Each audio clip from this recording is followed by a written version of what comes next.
Global skill development mission में आपका स्वागत है। आइए जानकारी लेते हैं फ़ॉन्ट स्टाइल को किस प्रकार हम CSS अर्थात कास्केडिंग स्टाइल शीट्स की प्रॉपर्टी के साथ एनेबल कर सकते हैं। जैसा कि हमने पहले जानकारी ली, फ़ॉन्ट टैग HTML4 तक सपोर्टेड था। HTML5 में फ़ॉन्ट टैग को सपोर्ट नहीं किया गया है। तो ऐसे केस में हम फ़ॉन्ट को किस प्रकार अप्लाई कर सकते हैं? हम HTML5 में CSS एलिमेंट्स का प्रयोग करते हुए आसानी से किसी भी प्रकार के फ़ॉन्ट स्टाइल का प्रयोग कर सकते हैं। इसके बहुत सारे बेनिफिट्स हैं CSS के साथ, जैसे आप इसमें कास्केडिंग स्टाइल शीट्स के सभी बेनिफिट्स ले सकते हैं। जैसे कि यहाँ पे हमारे पास default font tag, font size, font type और फ़ॉन्ट कलर के फीचर्स अवेलेबल करवाता है, वैसे ही CSS में स्टाइल्स के साथ हम लोग इसको CSS की स्टाइलिंग के साथ प्रयोग कर सकते हैं। इसमें यह बात इंपॉर्टेंट है कि हम मोस्टली HTML या वेब पेजेस में टेक्स्ट को पैराग्राफ्स, हेडिंग्स कुछ इस स्टाइल से हम देते हैं। तो हम यहाँ पे डायरेक्टली फ़ॉन्ट टैग को अप्लाई करने के बजाय उन टैग से जुड़ी हुई फ़ॉन्ट प्रॉपर्टीज को ही चेंज कर पाते हैं। जैसे कि यहाँ उदाहरण के तौर पर H1 टैग के अंतर्गत जितनी भी फ़ॉन्ट प्रॉपर्टीज हैं उनको ही चेंज कर दिया गया है। ऐसे P टैग के अंतर्गत जो प्रॉपर्टीज हैं उनको चेंज कर दिया गया है। इसका सबसे बड़ा बेनिफिट ये है कि H1 जितनी बार भी प्रयोग किया जाएगा उस पे इन सभी प्रॉपर्टीज को इम्प्लीमेंट किया जाएगा। वैसे ही P टैग के अंतर्गत जितनी बार P टैग को HTML वेब पेज में प्रयोग किया जाएगा सभी पे सेम फ़ॉन्ट स्टाइल्स अप्लाई रहेंगे। अब इसका सबसे बड़ा लाभ ये है कि हमें बार बार फ़ॉन्ट टैग को प्रयोग करने की आवश्यकता नहीं है और इसके अलावा हम आसानी से CSS की फ़ॉन्ट प्रॉपर्टीज का प्रयोग करते हुए अपनी पूरे के पूरे वेब पेज को स्टाइलिंग प्रोवाइड कर सकते हैं। इसको अच्छी तरह से समझने के लिए सबसे पहले हम 21.font.html फाइल को देखते हैं। फ़ॉन्ट की CSS प्रॉपर्टीज को अच्छी तरह से समझने के लिए हम 21.font.html प्रोग्राम का प्रयोग करेंगे।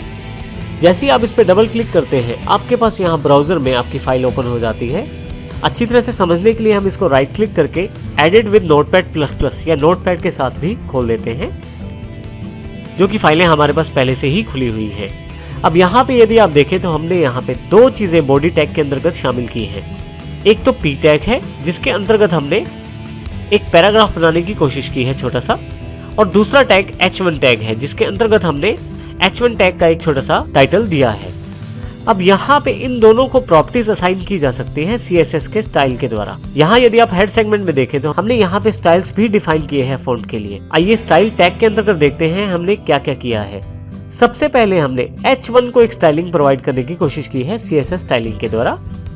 इसमें H1 स्टाइलिंग एलिमेंट है जो हमने यहाँ पे डिफाइन किया है। अंदर की तरफ हमने फ़ॉन्ट फैमिली जो है वो डिफाइन की है, जो फ़ॉन्ट फेस की तरह कार्य करती है, जो कि यहाँ पे टाइम्स न्यू रोमन है। कलर रेड है और बैकग्राउंड कलर जो है वो येलो डिफाइन किया गया है।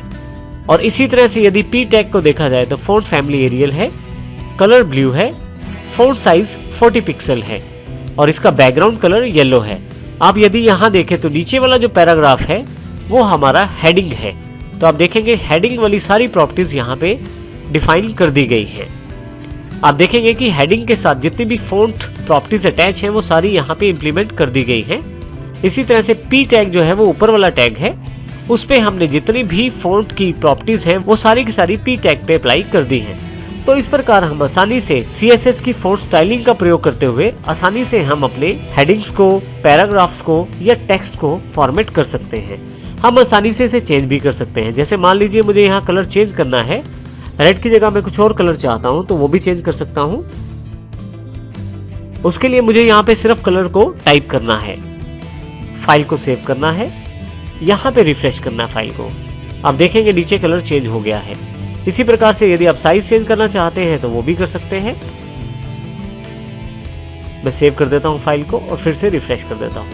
आप देखेंगे जो साइज है वो चेंज हो गया है P का। तो इस प्रकार हम आसानी से अपनी सुविधा अनुसार इन सब चीज़ों को चेंज करके अपने टेक्स्ट को बढ़िया से बढ़िया स्टाइल प्रोवाइड कर सकते हैं अपने वेब पेजेस में। इसका सबसे बड़ा लाभ ये रहता है कि अगर हम H1 कहीं दोबारा प्रयोग करते हैं, मान लीजिए मैं इसको कॉपी कर लेता हूँ और उसको दोबारा प्रयोग करूँ, जैसे कि यहाँ पे मैंने इसे कॉपी कर लिया है।